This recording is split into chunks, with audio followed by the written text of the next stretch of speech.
السلام عليكم ورحمة الله وبركاته. شلونكم محبة المتابعين؟ إن شاء الله تكونون بخير يا رب. وصفتنا لهذا اليوم هي كليشة العيد، طلبتوها مني وإن شاء الله اليوم راح نسوي لكم إياها. طبعا أنا راح أعطيكم قياسات بالكوب. أي كوب عندكم قلاص أي شيء تقيسون به، 3 طحين 1 دهن، 3 طحين 1 دهن، كيس بيكنج باودر وكيس فانيلا إذا أكياس، أنا هنا عندي هاي بودرة، ورشة ملح، والمي حسب نوع الطحين. راح اخلي انا مي وراح اقول لكم ايش قد القياس.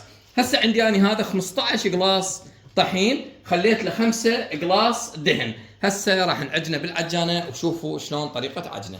احبه المتابعين راح اني اعجنها بالعجانه، انتم حسب رغبتكم تقدرون تعجنوها بديكم، ماكو اي مشكله.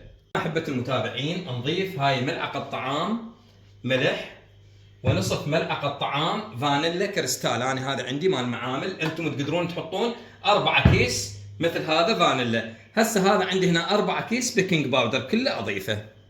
احبتي بعد نضفنا البيكنج باودر وضفنا الملح. هسه شو نضيف؟ نضيف الدهن كله بهذا الشكل، ونبلش نعجن اول مرة على الخفيف وبعدين نزيد السرعة. هنا احبة المتابعين بعد ان مزجت المواد كلها نضيف المي قلاص قلاص حتى شنو نعرف الكمية ايش قد اخذت عندنا. وهنا احبة المتابعين خلصت عجينة الكليشة مالتنا، وبسم الله ما شاء الله. طبعا راح نريحها شوية بالتجميد او بالتبريد، يعني شغلة ربع نص ساعة حتى نقدر نشتغل بيها بشكل صحيح. اخذت عندي هذا ال 15 كوب طحين و5 كوب دهن، اخذ عندي 3 كوب مي. احبة المتابعين خليني اعرفكم على الحشوات اللي راح نستعملها بالكليتشة. هذا هنا عندي تمر عجنته بدهن حر وشوية مبروش وفستق حلبي، هذا طبعا الحلقوم متعارف عليه. هنا عندي سمسم وشكر وشوية هيل دارسين. هذا عندي هنا مبروش جوز الهند وفستق حلبي.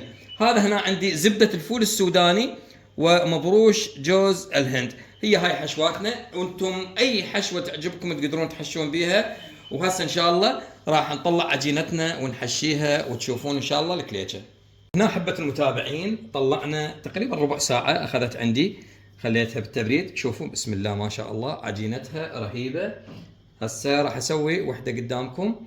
طبعا هذه ما يحتاج التشكيل، انتم ما شاء الله كلكم شاطرين بهاي المسألة.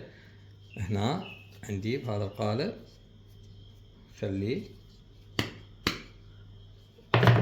وبهذا الشكل نسوي كليشتنا بجميع حشواتنا ان شاء الله ونرجع لكم. هنا احبتي كملنا تشكيل الكليشة بهذا الشكل، بسم الله ما شاء الله. هسه نروح نوديها للفرن للشوي. وهنا احبتي راح نخلي الكليشة بالفرن كلها. طبعا هنا درجة الحرارة من الاعلى 250 ومن الاسفل 200. بسم الله بسم الله ما شاء الله. هذا لون الكليشة كلش كافي. وهنا احبتي كملت كليشتنا وبسم الله ما شاء الله تبارك الرحمن. طبعا اكو بيكم راح يسأل يقول ليش ما دهنت الوجه ببيض؟ احنا ما نحب ندهنها ببيض، فاللي يحب عادي جدا يقدر بيض وشويه وياه فانيلا ويدهن الوجه وتطلع عنده الكليتشة بيها لمعه. احنا ما نحب بيها لمعه ولا هذا الشيء. فاتمنى ان شاء الله تجربونها وتنال اعجابكم. واي واحد يدخل على قناتي ويشوف هذا الفيديو او اي فيديو ثاني بالقناه لا ينسى يشترك ويفعل الجرس، واهم شيء طبعا لا تنسونا من الدعاء. انا اخوكم عبد الله العنزي، ومع الف سلامه.